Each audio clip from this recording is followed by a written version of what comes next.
Respected teachers, Assalamu alaikum. I am Musa Mukhtar from Snowman Publishers, and in this video we are going to talk about page number 7 of Knowledge Wheel Math series. This book is for nursery classes. Look here, this is page number 7. This is comparison between two objects. अच्छा, ये एक big और bigger और smaller का review है, revision है इसकी, क्योंकि हम पिछली किताबों में इनको पढ़ चुके हैं।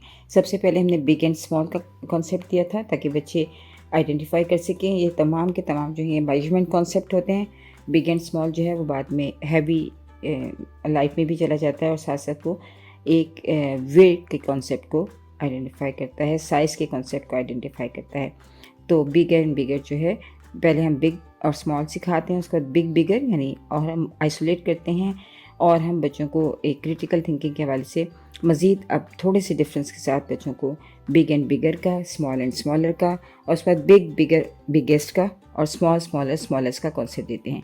तो पेज नंबर 7 पर जो है वो हमारी पिछली बुक का रिव्यू है कि जहाँ हमने बिग बिगर स्मॉल और स्मॉलर का कॉन्सेप्ट दिया था और हमने बात की थी कि हम जिस भी कॉन्सेप्ट को हम बच्चों को बताना चाहेंगे तो बुक खोलने से पहले हम रियल लाइफ ऑब्जेक्ट्स जो हैं, यानी आपकी क्लासरूम में जो ऑब्जेक्ट्स हैं, आप उनकी मदद से बच्चों को बिग बिगर स्मॉल और स्मॉलर का कॉन्सेप्ट देंगे और उसके बाद आप बिग बिगर बिगेस्ट जो है वो इस बुक का एक नया कॉन्सेप्ट है। यानी आपको अब पहले हम 2 में कंपैरिजन कर रहे थे, दिस इज़ कंपैरेटिव, हम इनको लैंग्वेज में इसको कंपैरेटिव डिग्रीज भी कहते हैं, लेकिन मैथ्स में ये क्योंकि मेजरमेंट के कॉन्सेप्ट में आता है, कंपैरिजन के कॉन्सेप्ट में आता है, इसलिए बच्चों को हम बिग बिगर बिगेस्ट का कॉन्सेप्ट देते हैं।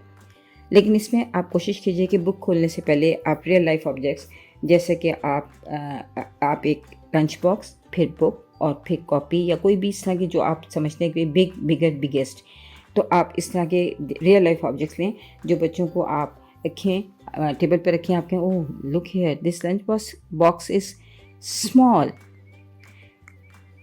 Look this geometry box is smaller and this eraser is smallest. तो इस तरह बच्चों को आप स्मॉल स्मॉलर स्मॉलेस्ट और बिग बिगर बिगेस्ट का कॉन्सेप्ट देंगे और साथ साथ आप कोशिश करेंगे कि बच्चे रियल लाइफ ऑब्जेक्ट्स को रखते हुए खुद से ग्रुप डिस्कशन भी करें, इंडिविजुअल एक्टिविटी भी करें और उसके बाद जो है वो आप बुक खोलकर बच्चों से कहिए, क्योंकि बच्चे बुक पर जब हम आते हैं तो उस वक्त तक बच्चों के कॉन्सेप्ट को हमें रियल लाइफ मटेरियल के साथ क्लियर कर देना चाहिए। हमें जो रोज़मर्रा की, क्योंकि मैथ जो है वो रोज़मर्रा की लैंग्वेज है, बच्चों को रोज़मर्रा कंपैरिजन करना पड़ता है। बच्चे रोज़मर्रा की जो अपनी एक्टिविटीज़ हैं उनमें इस तरह की आप कह लें कि सिचुएशन को फेस करते हैं जिसमें उनको big bigger biggest small smaller smallest से डील करना पड़ता है। तो कोशिश कीजिए कि बच्चे ये कंपैरिजन जो हैं रियल लाइफ मटेरियल में करें। शुक्रिया।